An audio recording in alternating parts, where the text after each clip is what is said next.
please welcome Sam and Ben. Firstly, thank you so much for attending tonight, John, and thank you so much for your invitation, for letting us speak.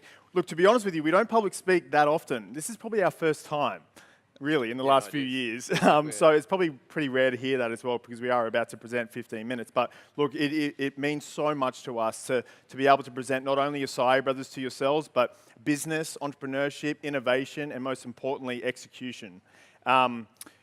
Look, a little bit about myself, and then we'll dive into Benny's world. My name is Sam Carson. I'm 27 years of age, and I'm the co-founder of Acai Brothers Superfood Bar. My role within the company is business development management, leasing executive, whilst also national support. But we've also just hired a national support manager just recently. She's actually here tonight, and she is absolutely incredible. So I get to pass on a role to her, which is amazing. We've currently got 25 stores around the country right now in Queensland, Sydney, Melbourne, and WA. And we are looking at attacking Adelaide, Canberra, and up north, which is terrific over the next coming years. Guys, I'll take on from Sammy. So I'm the Acai brother, the other Acai brother. Yeah. So my job at Acai Brothers currently is I'm the director of marketing, branding, and design. So I get the fluffy job, the creative job. My role is to pretty much look at innovation and where we're heading as a company. We're in a brand right now that is constantly evolving every single week, every single day, and our aim is to keep on top of that and continue to innovate and bring products out that are different, and obviously bring Acai to the world, which is our main aim, and do it a funny way. Correct. Guys, a little bit about our story. We hate talking about ourselves, but just to give you a bit of a background about us. An ex-track and field athlete, 400-meter hurdler. I used to own a Snap Fitness franchise, and that's certainly where I learned a lot about business. I learned a lot about sales and persuasion. I learned a lot about hard work and where it takes to actually take a club from 600 members right through to 1,700 members. And Benny obviously had an amazing career in baseball. Although we don't look like athletes anymore, my background as well was actually a professional athlete. I thought we were all right, mate. My role as a professional athlete is a baseball actually as well. So a funny sport to get into. My mum and dad were a bit confused, but it did take me over to America and taught me a lot of things as well. After that, I actually came back to Australia, went into a master's degree in exercise science before opening my own gym as well, which was Elite Performance. That was a brand that I built from scratch as well. That was based around the development of elite athletes. So you can see that we've come from this completely different realm and somehow now working with fruit, I guess. Yeah, correct. But we believe that opening our gyms and sustaining that over the course of the last 3 to 5 years has been, the true framework as to why we've been able to build Acai Brothers to where it is today, and most importantly, where we are about to take that as well. So first, guys, that's probably the biggest question is where did the concept come from? So as we talked about at the very, very start, we did come from the gym industry, and about 4 years ago, I guess superfood and acai first broke onto the scene in Australia. So USA, it's where it pretty much started. Obviously originated in Brazil, but started making its way over probably 4 years ago. We were in the gym industry working with a lot of clients, and superfoods and acai started to pop up amongst our clients, and a lot of questions around those products obviously came into their mind. For us, it was something that we knew nothing about, but obviously being eager with our nutrition and into food, it was something we wanted to learn about quickly. Once starting to learn about acai and the benefits of it and the food that we're actually putting into our body, it was something that I guess we saw a gap in the market, especially we grew up in the Redlands, and there's, I guess it's the countryside of Brisbane, there's not much out there. And I guess we saw a massive gap in the market. We knew the area, we knew the region, we knew everyone very, very well from our gyms, and I guess we thought, this is sometime right now, something we can actually implement a product that people aren't getting. And they were driving 30, 40 minutes out of the Redlands at the time to actually go to restaurants and cafes that just had acai bowls. So we thought, why not actually specialize in acai and superfoods and bring them an actual superfood bar? That's exactly right. And what we've identified there is a problem within the marketplace. So we've identified an area not having what every other area in Brisbane had, which was superfoods and juice bars and acai bars, et cetera, et cetera. So we thought, why not solve that problem by bringing our concept to the Redlands area? Most importantly, we leveraged our 2 gyms greatly to get the success of Acai Brothers Wellington Point. And because we had the 2 gyms, we had a database to market our brand too, which was very, very successful. And that allowed us to open Acai Brothers Wellington Point. We had a brand name, we had a concept in our head, but we had no location. Yeah, this is actually a really funny story, and this feels like speed dating, so we're trying to work through this really, really quickly. Yeah. But we were actually sitting, and funnily nando's, at Wellington Point Horizon Centre at Nando's at the day, and we sort of came up with the name, and that's when we started working on the logo, and we actually drew the logo sitting in Nando's. Thanks Nando's. And we came up with this logo and this name, and we thought, look, all we need is a location right now. If you actually go to Wellington Point Horizon Centre, literally directly across from Nando's is our Wellington Point store, because it was this little tiny store for lease. We rang the number. I knew the real estate agent from my gym, and before we knew it, we signed a lease, and we're apparently building a restaurant that we've never had any experience in the hospitality world before. And just on the site itself, before we dive into the next part of our world, the site was 25 square meters. Now, since expanding our concept needs 55 square meters, which is almost double, which is ridiculous, right, when you think about it. So we signed the lease, we paid the deposit, and we opened up this beautiful brand. But pre all of that, remember, guys, we're two gym goers who have no idea about hospitality. We literally have no idea about juicers, blenders, equipment, FPOS machines, you name it. Ordering we had no stock, idea. COGS, break-even points. Correct. Had no idea, I guess, where we were going to head and how we were actually even going to find suppliers that could provide this food.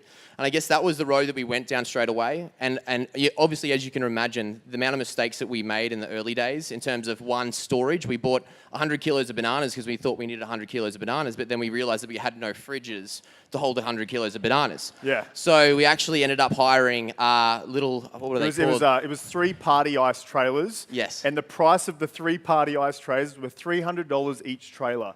That's $900 a week just in storage, let alone all the cost of goods that we had coming through, the staff labor that we had coming through.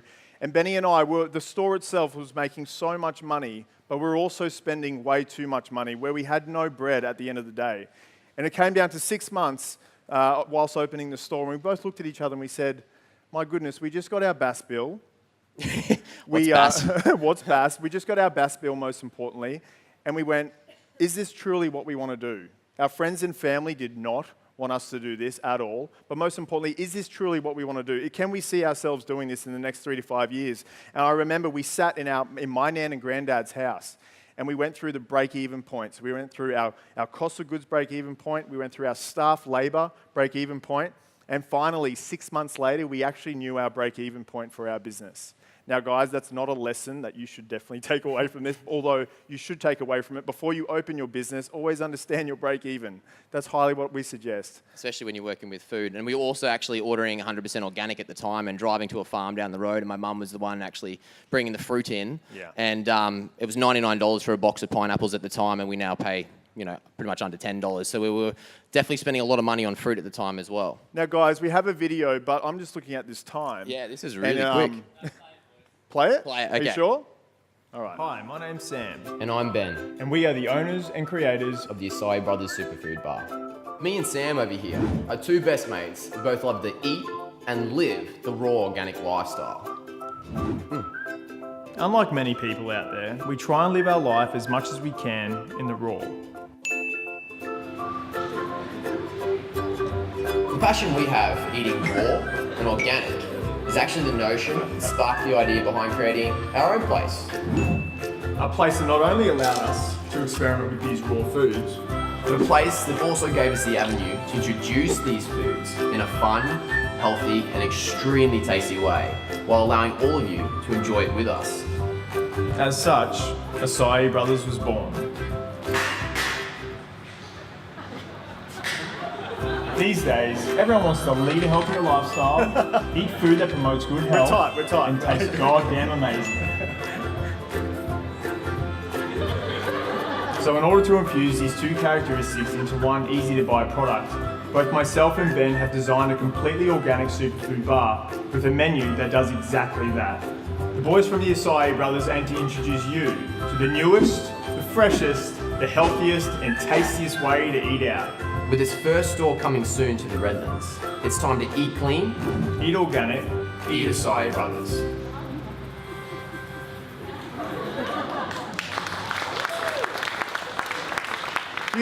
I still get tingles, man. So other than the fact that I have more hair and Sam has less hair now, not much has I swear we're actually fitter as well. Not much has actually changed. And it was funny, a quick story about that video was that we'd actually completed that video and my ex-partner, I have to say ex-partner at the time because I'm engaged now, but I sat down with her family, very conservative Macedonian family, and I remember showing that video and I was so excited and I was sitting there right behind me. And I remember when the video finished, they turned around and said, "Benny, you can't post that. You can't do it. And I quickly rang Sam straight away and said, mate, we're not posting it. We can't do it. And then you had my family, who's like your typical Aussie family. They're like, go, mate, post it. It's bloody beauty. So we had, and I remember the plain as day, we wrote the content for the Facebook post, and we both said, nah, man, we're not going to do this. Don't post it. And we literally sat on it for 15 minutes. And then we both called each other again, and we went, let's post this baby. Let's see what happens. And then next thing, it just went boom, boom, boom, boom, boom, and it went viral. And within 3 months, it had 250,000 views, which is amazing. And it was really, really, really nice to see. And it was at that point we truly recognized how we should market ourselves and how we should market our brand. Obviously, we realized straight away as well that with our brand, as Sam and I became the faces of our brand, we naturally assumed that role. And we learnt that through the gym industry. We learnt that members would come into the gym, and a lot of the time they actually didn't enjoy training, they just enjoyed being with us or spending time with us or talking with us. So we knew straight away that you needed to create a face, and as soon as you create a face and you know everyone, they're all going to naturally attract to that business. And that's where this whole video sort of formed its basis, and that's where, I guess, Wellington Point initially gained its success. And then from moving that, correct. So once we sat down at my nan and granddad's place, we organised our cost of goods, our staff percentage. We started to tighten everything up a little bit, and which was quite an event for us. We maintained that for 6 months, and then after 12 months of trading our Wellington Point store, we got an inquiry. Hey guys, how much is it to buy one of your sites? What do you mean? Why are you interested in our brand? We had no idea why, but obviously we had something special. So Benny and I, we both sat down and we said, like, what do we charge for this? How do we even roll this out? And funnily enough, one of my good friends referred us to the beautiful Cameron Hancock, who's actually here tonight. And he actually started to suggest licensing our brand. And so we licensed our brand to Victoria Point out at TJ out at Victoria Point, which is our second store. And then we licensed our third, fourth, fifth, sixth. Exactly it. So moving on from that, obviously the success we saw at Wellington Point, we naturally wanted to translate into Victoria Point. We had no idea how we were going to do that. But it did start with creating a face for that brand. As I said, just like Wellington Point, we knew that we weren't going to be able to work across two businesses, but we knew that if we created a face for that next store, that would be able to assume that role with that new owner, and he was able to relate to the community around him. And that's a big thing for us. All our businesses are entrenched in community, and we wanted to make sure that we gave a face to that community, and that was TJ at the time. Yeah, like TJ, he's just recently sold, unfortunately, but we've got beautiful owners in there at the moment. But TJ would walk around his local area, and he would literally just look like a pop star. Everyone would know his name, everyone would know what he does, everyone would know his family, and it's a truly amazing feeling. And across Australia right now, we've got 25 store owners that are heavily entrenched in their local area, which I think is a great framework to keep building our brand off. Mr. Cameron Hancock, we've touched on him, but he has been absolutely amazing throughout this whole process, and he's coming to Singapore next week with us. But he did come to us when we hit the 8th store, and he said, guys, it is impossible, or it is a nightmare to flip 25 licenses over to a franchise model. And so it was around that 8th store that we said, look, we probably should invest in the franchising model, and let's keep expanding our baby across the country. Obviously, with franchising as well, that was the time in which was last year really for us. It's funny enough, 2017 was a very big year for us because at the time we actually sat down and we said that we're franchising now. We've got all the systems, and now we actually need to put that from our head onto paper. So it took 2 years for us to actually put what we were thinking, what we were imparting on these owners onto paper, build our Bibles, build our SOPs, and actually start to build something that could actually be translated over and over and over again. So during 2017, not only were we expanding, we opened 20 stores last year, which is a massive task for us, but we were also building our SOPs and our systems and procedures so we could then replicate, and if not better, 2017 for the year of 2018. We've obviously, as you can see, it was our biggest year yet. It was a time where we actually recognized that we need to try and create a brand. Most importantly, we need to be able to develop a system that people can buy into, but not necessarily think about too much either. And it's really strange because as entrepreneurs, we have so many ideas up here, but we have no idea how to get it on paper.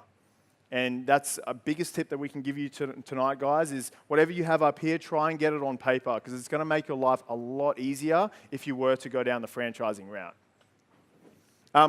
Can you not look at that picture Yeah, and just judge? on an off chance.